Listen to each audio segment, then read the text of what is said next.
Good morning, good afternoon, good evening, folks. Michael Zuber, one rental at a time, back with the Lumberjack Landlord. How you doing, buddy? I'm super psyched to be here. That last video was awesome. Yeah, California affordability, no joke. Again, California's at a 16, the U.S. is at a 38, Fresno's at a 31, but we went in the old DeLorean and we saw that the U.S. was a 10 in the past. And if you don't know what these numbers are, watch that first video because, again, a housing crash is probably not likely when you're 4 times more affordable today than you were back then. It's kind of crazy. Probably. Crazy to Probably. think about. Crazy to It think about. is. It is. But what I want to talk about is I'm actually seeing the media pick up on the term housing recession, Yep. which is something we've talked about for 6 to 8 weeks, which is Yep. cool.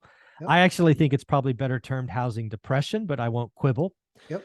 But I want to talk about what's going on in our markets because I've actually seen interesting behavior. Because again, I look at my market, my buy box every day.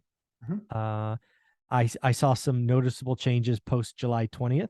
And then, it was, a month ago, right? It's August 23rd when we're recording this. And it's already changing. It's wild to look at. So I thought we should talk about your market as well. Yeah, I've seen a bunch of stuff come on and sell. Ah, Sell. sell, I mean, like sell, like go pending. yeah. And a little bit, I mean, thankfully I'm in the market every day. And Right. so I was a buyer of two of them. Mm. But yeah, the numbers and still these deals, again, hunting for the great deals. Both of these deals are 20% plus return on capital and yield. Mhm. And so they're fantastic deals. But there was one out there that was a negative 2.8%. Wow. And I said to them, I was like, that sounds like an awesome deal. They're like, we think we priced it well. I was like, you couldn't be more further from reality. And the thing sat there for 8 weeks in a hot market where I still am, Yeah. where a 70 housing number, which means that you cannot afford the median house. Right.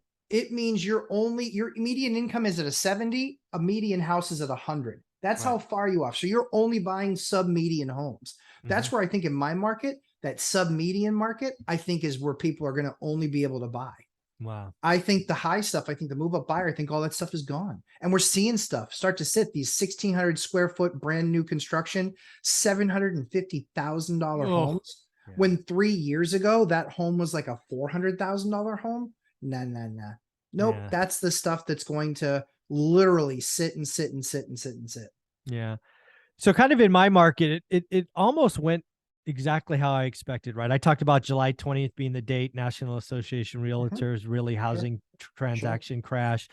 So what we saw coming out of the gate, kind of those first 2 weeks, kind of until like August 7th or so, we saw a rush of inventory, or I should say listings. I guess it's inventory, listings. Most of those were wish pricing. We saw kind of the perfect properties in the best spots still sell. We went from having 20 offers to a couple. I talk to agents almost every day, but a lot more stuff sat. We started seeing noticeable price drops. We had, in my market of Fresno, about 450 is the median. We saw 100 or $1 million homes have 100K price drops, which is unheard of in my market, at least for a long time. We saw a lot of stuff go into escrow and come out. It'd been a while since that was kind of noticeable, right? People went in, they got nervous or they found something, right? So we saw boomerang listings, which we hadn't seen in a while. And what we've seen here most recently is listings are slowing down. Yes. It would actually not shock me if Fresno probably peaks this month. And then again, seasonality kicks in and we're lower in September, October, November, and December, which again, for the people hoping for a housing crash in price, again, just trying to play the dominoes with you, you probably want inventory to go up. And again, that the Fed broke housing. We're not getting the move up buyers. They're not moving. I think rates go up from here. I think there's a general feeling that the Fed's going to raise rates higher and longer. Yep. Dude, I think the 30-year could be at 7 next year. Mortgage, yeah. Yeah.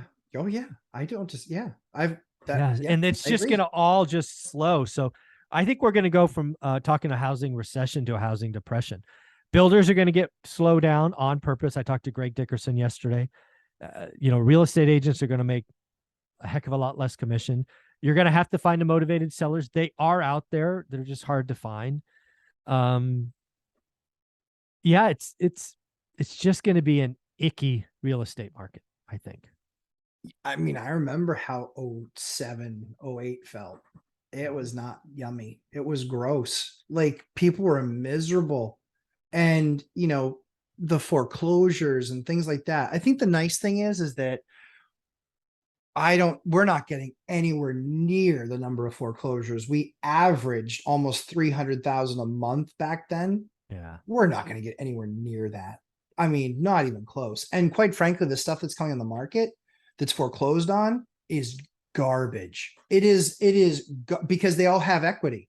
The difference is they all have equity. Even now, if you believe the market's crashing right now, you still have probably, I think the number was like 50% of America has more than 50% equity in their homes. Oh yeah. It's a wild number. It's a massive number. And so the crash that happened last time was because no one had any equity. They were fully leveraged. Well, there was the equity position. It was all that. I mean, it was the debt structure. It was the debt. 100%. Debt structure creating forced sellers begetting more forced sellers. Correct. We don't have that feedback loop. Yes, people will get laid off. Yes, death, divorce will happen. Yes, we will have, you know what? I'm willing to bet, Matt, that foreclosures are going to go up 300%. Just between me and you, they're going to go up 300%. I bet they go up 500%. Yeah, exactly. Right. They're 30,000 now. They're going to, they should, in the best of times, call it 2018, 19, they're about 200. 150, yeah, 150 to 200. 150 to 200 almost every month. It happens. Life happens. It's ebb and flow seasonality as well, because the bank's not stupid. The bank knows when to take their foot off the accelerator a little bit, and then they know when to slam it back down, and then they want to take it back off. They know what they're doing, because it doesn't behoove the bank to go, as of tomorrow, we're going to have all of our foreclosures off our books. They can't do that. They did that once. It did not end well. Right. They were in the office going, so I kind of need $25 billion.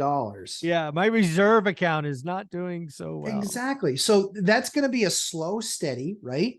And again, just getting back to normal, 150 to 200. Yeah. We averaged almost 300 a month for 2 or 3 years. Yeah. And that was with an inventory market that was already at like 3.5 million. Yeah, we peaked at 4 million. No, we are nowhere near that now. Yeah, it's pretty crazy. So, I mean, hey, what is real estate like in your, I mean, does real estate essentially shut down in the winter? Because can you believe that we're almost in September already? I don't want to hear it. Yeah. Wild. We literally yesterday, I was working on my plow contract. Oh my goodness. My plow contract for 2022. I'm like, ugh. But this is the problem. So if you look at a market in my state, it does one of these. It kind of, because here's wintertime, here's springtime, here's summertime, here's fall time, here's wintertime. That is the path that it follows. When somebody seasonality. When somebody says this much over last quarter, well, of course it's this much over last quarter. Yeah. When you go from fall to winter, it's going to go like this every year. Yeah, because who's the only people selling in winter have to sell. That's the saying for tenants too. Yeah. If you're moving in the wintertime, it's because you have to. Yeah. But the nice thing is there are a few people that do have to move that don't have to move but need to move. Yeah. And it happens. You can I've gotten some amazing tenants because I was the only game in town. Yeah.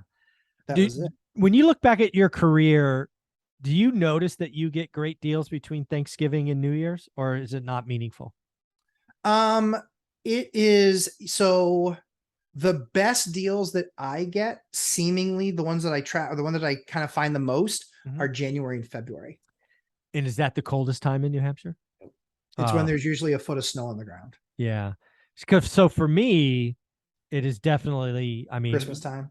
Well, Thanksgiving to New Year's. Just everybody disappears. It's weird. Yeah. Didn't happen last year, but I'm hoping. Well, so that was the interesting thing. That was the next thing I was going to say, which was if you look at last year, it went fall, winter, and I was like, where's the dip?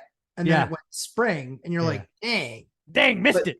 Yeah. Well, there was really nothing there. Yeah. But yeah, that's what we're looking at now. Like literally, Mike, I'm getting to the point where I think we're almost oversaturated with great deals. Wow.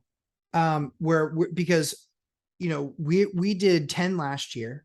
We've done 8 this year. We have 2 more under contract that gets us to 10. Wow. And those will close in September.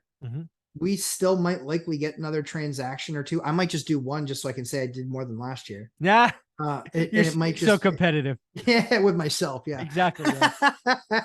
But that's what we're looking at. And it's kind of one of those things where it's like, we're seeing what that shift did for our business, because we inherited a bunch of tenants, we inherited a bunch of units, that quite frankly, a lot of people, we found a lot of new great people. We've also found the reason. I literally have 3 tenants that they are the reason that the landlord sold. Ah, yes. And they couldn't weather the storm anymore. I'm Captain Ahab.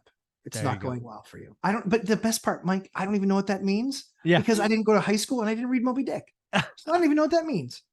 So you've seen the movie. I might be the whale. I don't know. I haven't figured it out.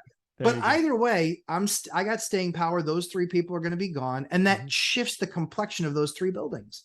Yeah. So it's very much what I love about this business is that there's so many different facets to it, that my business is shifting this year because we had so many new tenants, you know, updates, people that were removing, people that weren't paying. We are going to do more evictions in the next 12 months than we've done in the last 20 years. Yeah. Yeah. You knew that going in. Right? We did. We knew we were taking problems away from some landlords, and they just didn't have the ability to stick. And I get that. And that's why we're here to help.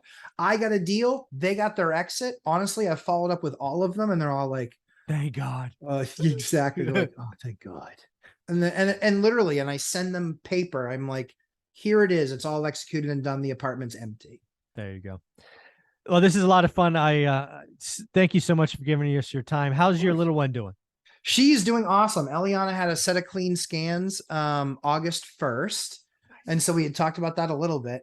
Honestly, we're kind of getting a little bit back into a normal life. But the 2 oldest kids, Sam and Bryn, they're actually both off to school next week. Nice. Middle of next week, they're both going back to school. Sammy broke my heart as a dad because he was so excited about school last year. He was 2 days in. Eliana got diagnosed, and then they said you kind of have to quarantine. And we're like, so we had to pull him out of school. Oh. And so he thinks it only is 2 days. And I'm like, you have to go every day. Yeah, that's right. 3 days a week for the rest of the year. Dad, do I really? Yeah, you really do. So we're doing well. But every day Saturday for you, and every Friday night's, every night's Dion Friday night. So it's like, we'll get there someday. There you go. Lumberjack, thank you for your time. You're an amazing human being. Thank you for all you do. Take care. Happy to do it. Thanks, Mike.